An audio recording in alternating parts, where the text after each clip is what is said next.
Hi, and welcome to Rocky Road to Success, where we give you the real scoop on business success by talking with entrepreneurs about some of the little challenges and things that they have come across when they were launching their business.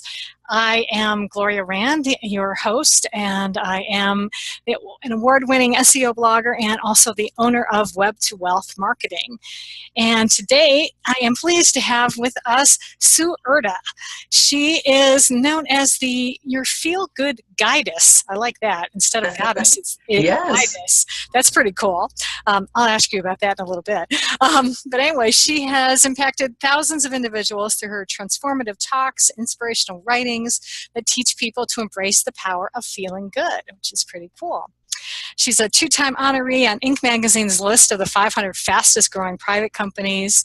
She's an award-winning and Amazon #1 best-selling author. And as co-founder of Powerful You Women's Network, Sue has connected thousands of women for business, personal, and spiritual growth. And as co-founder of Powerful You Publishing, she has helped nearly 200 women achieve their dream of becoming a published author. And Sue's mission is to help people find the feel-good and live in that space every day. So welcome, Sue. I'm so glad to have you. Oh, thank you, Gloria. I'm so happy to be here. Thanks for having me. Yeah. So let's get into a little bit because how I came across you is through Powerful You Women's Network. So what prompted you to start that?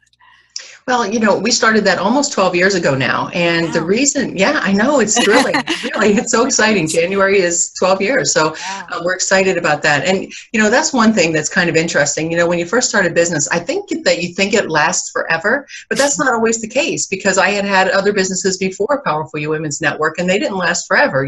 Different things happen and maybe directions change and things like that. But the reason we started Powerful You Women's Network was because we were going to networking meetings. Kathy, my partner, and I, we were going to networking meetings, and we thought, this is great. We love networking. It makes so much sense for us to get together with other people, who might have small businesses, who have maybe the same challenges that we do, and we get to know them. But we felt like something was missing from the networking that we were going to.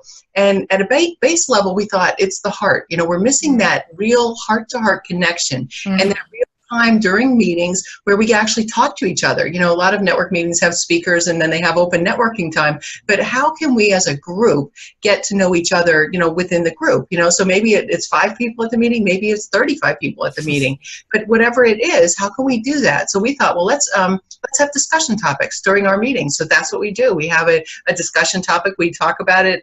Everybody knows what it is ahead of time, so they have some thoughts, and we talk about whatever it is. Sometimes it's about business growth. Maybe it's about advertising or social media and how things are working for you there. But it also could be about life stuff. It could be about connections or intuition, and how do you use that in your life, and how has it shown up for you, and how does grace show up in your life? It could be anything.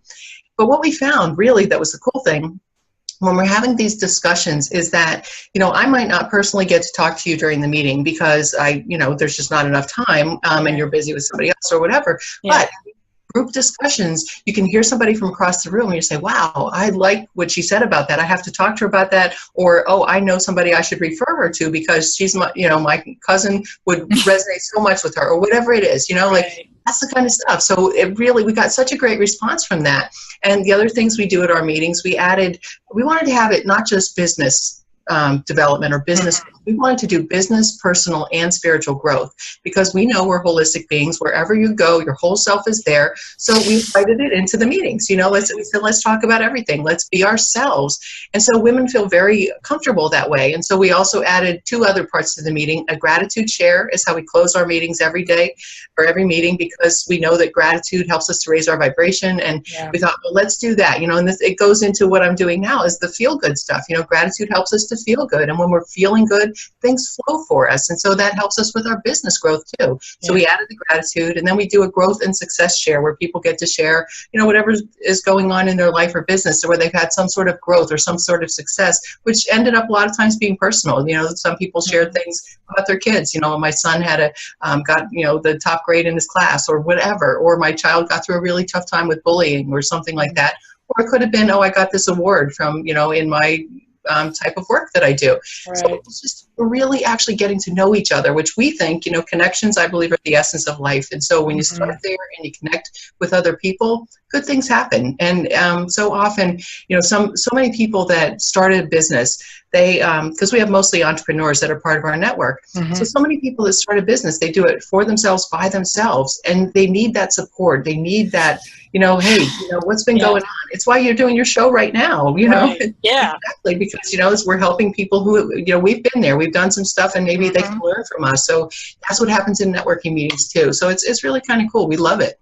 Awesome. So where do you have your chapters? Are you like just locally in one state? Or are you all over the country? Or well, the idea is to have them everywhere. We started actually up in the Northeast. We grew to like 40 chapters actually at one point. And we now have 12. And so that's kind of an interesting thing that has happened, it's this evolution. And what happened is whenever we started, so it was back, 12 years ago, and then, the economy changed too. And also Meetup came out, and Meetup allowed anybody to start any kind of networking meeting they wanted to. Right. So a lot of things changed in that whole industry.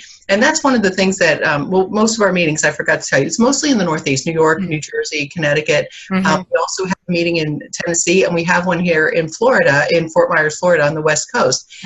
We've had them in many different states over the years. We've had St. Louis and Illinois, and we had them in Colorado and Arizona, and, but what has happened, and it's interesting because, we kind of took our focus away from the networking a little bit. Not that we don't love that, because we do, but we decided, we learned something else from our networking groups that we wanted to shift into, and that was the publishing. And so 6 years ago, we started publishing a book. And the reason we started that is because everybody's got a story to share, and people learn from stories. People love stories. They love hearing, what did you do? How did you get through it? And they want to be inspired. They want to be motivated. They want to laugh and cry with you. And so that's what these anthology books that we do.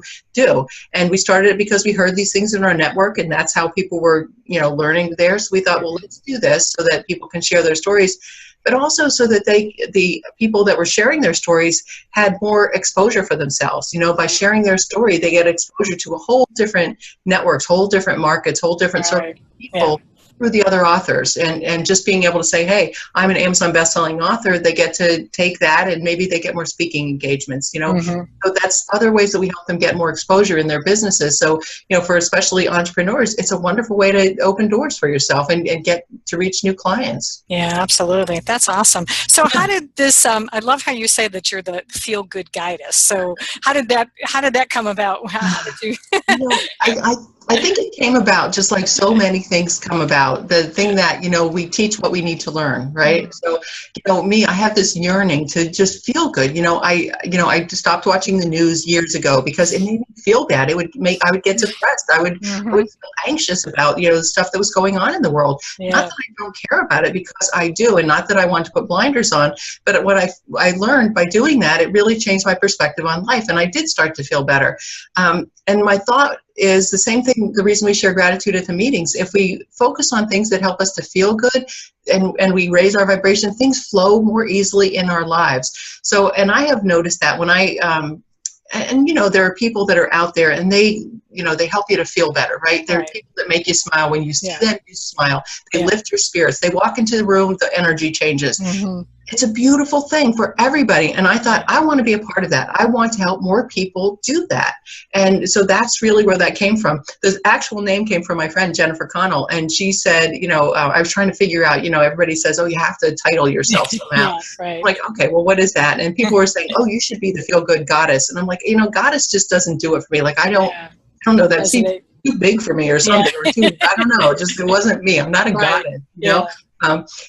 But she said, Sue, what about guidance? And I'm like, that is awesome, because we had feel good guide at first, and she said, no, guidance, And I thought, well, that's great, because I can guide people to those feelings. I can get them to, train their brain to think differently, so that's really how that came about. And I love doing that kind of work too. That's kind of like a third thing. So we have our network, we have the publishing, and then we have that, which I'm just really not just getting started with, because I've been doing it for a couple of years, but that's, we're trying to figure out how to do that in a bigger, broader way too. Awesome.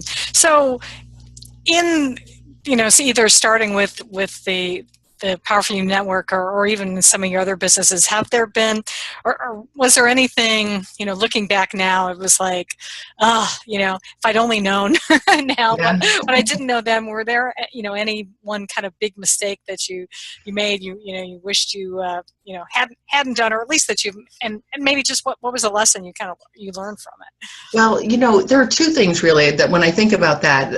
The first thing is, I guess, and this happens over all of our businesses that we've had. I used to own manufacturing companies, by the way. Before that, we made lighting, like neon signs, lighted displays, and and other displays, and we did that for many years, and that was great. And I like that.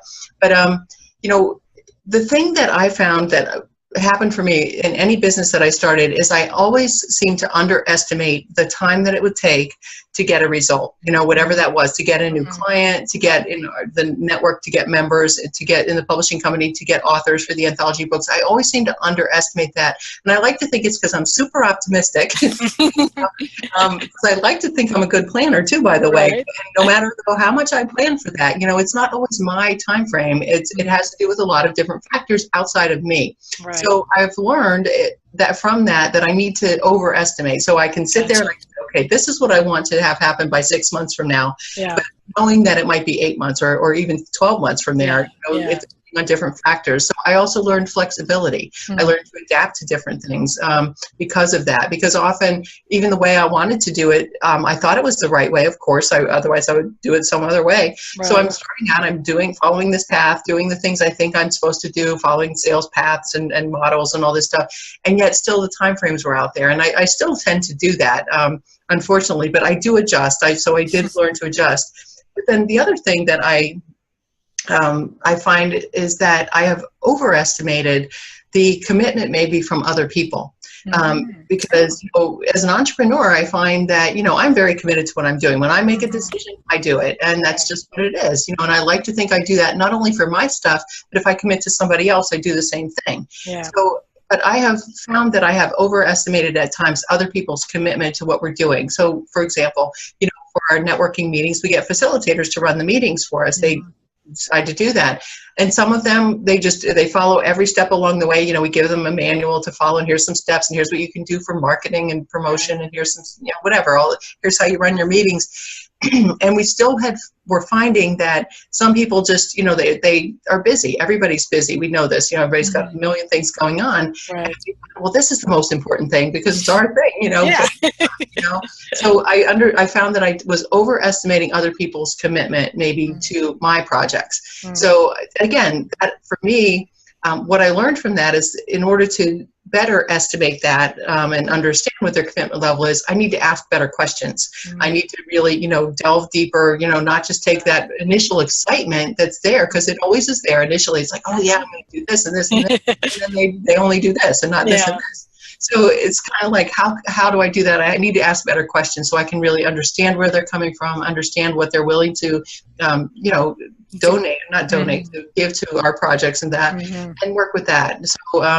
So those are some things. I think those are probably the two most important things that I have learned when I started businesses: underestimating the time to success, whatever that success means for me or whoever's doing it, and overestimating other people's responses. That's awesome. I think actually in doing several of these interviews, I don't know how many I've done so far, but I think that's the first time someone has actually brought that up.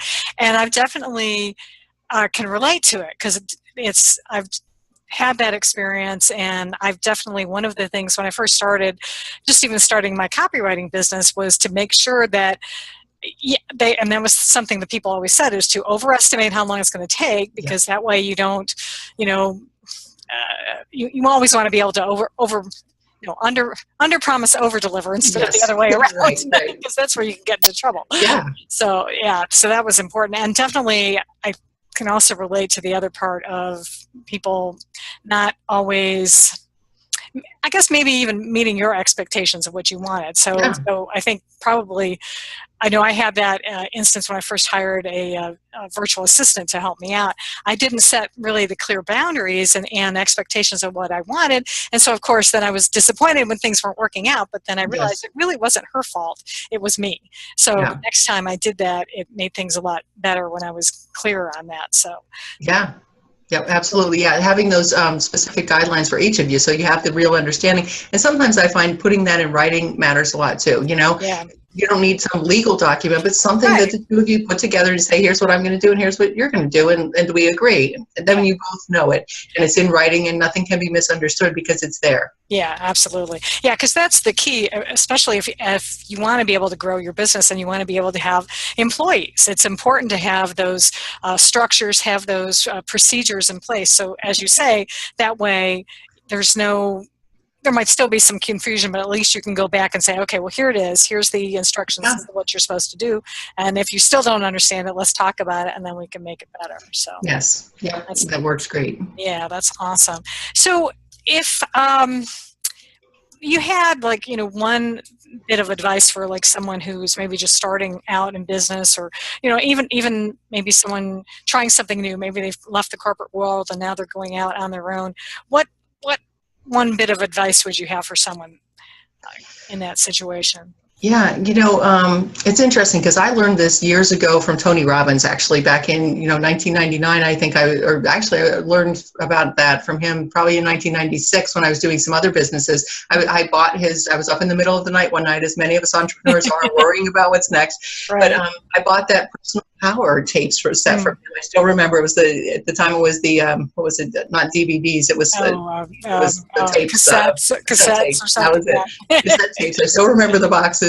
And the thing that I learned from that is that you don't have to start fresh. You don't have to start from scratch. What you do is you look at somebody else who is doing something similar to what you've done, somebody that's successful at it, and you model what they do. It's like it's the easiest thing. It's not that you're copying them, you're modeling them, which means you're follow the steps that they followed. You're not going to take their copywriting and all this stuff off their website when you put it on your website because it's the same thing and just change a couple words. You're still going to write it, but you might use the same format. You might, follow what they're doing. You might even decide to study with those people. A lot of people do that. They go and they say, okay, well, this person's doing exactly what I want. I'm going to go study under them because they're going to teach me exactly what they did. So that's another way to do it. But if you don't want to study with them, or maybe it's not possible in whatever profession you're in, just people are doing and do what they have done. It's really pretty simple. And what happens along the way, you're never going to compromise your own values. You're never going to compromise your own vision, but you can take everything that they have that fits into yours and you can kind of fit it into theirs. It really does work that way. And it just makes it so much easier and not as overwhelming then. And you have at least some kind of guidance or structure, because especially if you're starting your own business, you're an entrepreneur, you make the decisions. That's one of the things I love about my business is, nobody's here telling me what to do. I have a partner and we discuss everything. We actually have very different skill sets. And so it's great. We know what our work is, each of us, and we know what we each contribute, and we talk all the time about it. But especially if you're a solo entrepreneur, you're out there by yourself, you get to make all these decisions. And sometimes it is overwhelming. It's like this freedom and it's overwhelm all at the same time. And so my suggestion is don't get overwhelmed. That's the other reason to find a mastermind group, find a networking group, find some tribe that you can get to that helps you along the way, because there are so many people out there, just like you might need to talk to somebody else, they need to talk to you too. And you both have different ideas. You have different skill sets, so I think it's a wonderful thing to be able to do something like that along the way. Yeah, absolutely. It's amazing. I belong to a networking group that does that. It's like they will spend time during our luncheons masterminding, and it's so wonderful when you get people who have different skill sets together and just that they know different people, and it helps you.